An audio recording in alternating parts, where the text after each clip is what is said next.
சிங்கப்பூரில் எங்கள் சண்டே எப்படி இருந்ததுன்னு பார்க்கலாம் வாங்க. சண்டே லஞ்சுக்கு அவரைக்காய் முட்டை போட்டு பொரியல் செஞ்சுருந்தேன், சிக்கன் தொக்கு செஞ்சுருந்தேன். டேஸ்ட் பார்க்குறேன்னு சிக்கன் பாதி காலி பண்ணிட்டாங்க. ப்ரொக்கோலி பொரியல், சுட சுட சாதம் வடிச்சிருந்தேன், சாம்பார் கத்திரிக்காய் முருங்கைக்காய் மாங்காய் போட்டு சாம்பார் வச்சுருந்தேன். எப்போவுமே எங்கள் வீட்டில் சண்டே லஞ்ச் இப்படி தான் இருக்கும். வெஜ்ஜும் நான்வெஜ்ஜும் ரெண்டுமே செய்வேன். எல்லாம் ரவுண்டாக உட்காந்து ஒன்றா லஞ்சு சாப்பிட்டு கொஞ்சம் நேரம் ரெஸ்ட் எடுத்தோம். அப்புறம் வீட்டு பக்கத்துலேயே இருக்கிற இந்த வாட்டர் ஃப்ரண்ட்டுக்கு போயிருந்தோம். இந்த வியூ பாயிண்ட் பாருங்கள், சூப்பராக இருக்கும். இப்போ நான் நிற்கிற இடத்துல இருந்தே சிங்கப்பூரும் தெரியும், மலேசியாவும் தெரியும்.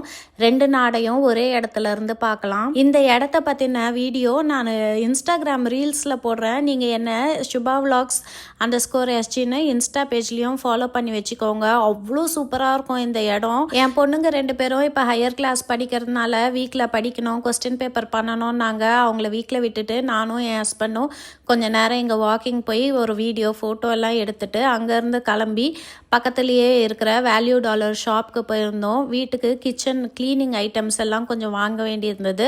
அதெல்லாம் அங்கேருந்து ஷாப்பிங் பண்ணிவிட்டு இந்த கடை பக்கத்துலேயே தான் எங்கள் ஃப்ரெண்டு வீடு. அவங்கள போய் பார்த்துட்டு அவங்களுக்கும் ஒரு ஹாய் சொல்லிட்டு வரலான்னு போயிருந்தோம். சிங்கப்பூரில் இவங்க எங்களுக்கு ரொம்ப வருஷமாக ஃப்ரெண்டு. இவங்க பொண்ணும் எங்கள் பொண்ணுங்களும் கிண்டர் கார்டனில் ஒன்றா படித்தாங்க. அப்பையிலேருந்தே இவங்க எங்களோட ஃப்ரெண்டு. நாங்கள் அவங்க வீட்டுக்கு போனதும் எங்களை பார்த்த உடனே அவங்களுக்கு ரொம்ப ஹாப்பி ஆயிட்டாங்க. எப்போ இவங்க வீட்டுக்கு போனாலுமே ஒரு பாசிட்டிவ் எனர்ஜி இருக்கும். அந்த அளவுக்கு வீட்டை ரொம்பவே சுத்தமாக வச்சுருப்பாங்க. எல்லாரும் கொஞ்ச நேரம் உட்காந்து பேசிகிட்டு இருந்தோம். அப்புறம் ஒரு மாம்பழம் கட் பண்ணி கொடுத்தாங்க. அதில் கொஞ்சம் மிளகாத்தூளும் உப்பும் தூவி கொடுத்தாங்க. அதை சாப்பிட்டோம். யூஸ்வலாக இவங்க வீட்டுக்கு இது மாதிரி போக மாட்டோம். ஏதாவது கெட் டுகெதர் பூஜை வச்சுருந்தாங்கன்னா மட்டும்தான் போவோம். இன்றைக்கி வீடியோ எடுக்கிறதுக்காகவே போனேன். ஏன்னா எப்போ இவங்க வீட்டுக்கு போனாலும் நான் நிறைய விஷயம் கற்றுக்கிட்டு வருவேன். அவ்வளோ ஒரு இன்ஸ்பைரிங் விமன். இந்த வீடியோவை முழுசாக பாருங்கள். நான் ஏன் அப்படி சொல்கிறேன்னு உங்களுக்கே புரியும். மாம்பழம் சாப்பிட்டு முடித்த உடனே அடுத்த ஐட்டம் ரெடி பண்ண போயிட்டாங்க.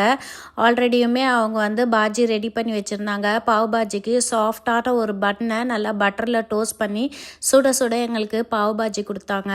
எங்கள் வீட்டுக்காரர் அதை சாப்பிட்டு பார்த்துட்டு ரொம்ப நல்லா இருக்குன்னு சொன்னார். உண்மையாகவே அவங்க வெஜிடேரியன், ஆனால் அவங்களோட குக்கிங் ரெசிபிஸ் எல்லாமே எக்ஸ்ட்ரானரியாக இருக்கும். ரொம்ப நல்லா சமைப்பாங்க. சமைக்கிறது மட்டும் இல்லை, வீட்டை கூட ரொம்ப சுத்தமாக வச்சுப்பாங்க. வர ஃப்ரெண்ட்ஸையுமே நல்லா கவனிப்பாங்க. அப்புறம் ஸ்ட்ராங்காக ஒரு ஃபில்டர் காஃபி போட்டு கொடுத்தாங்க.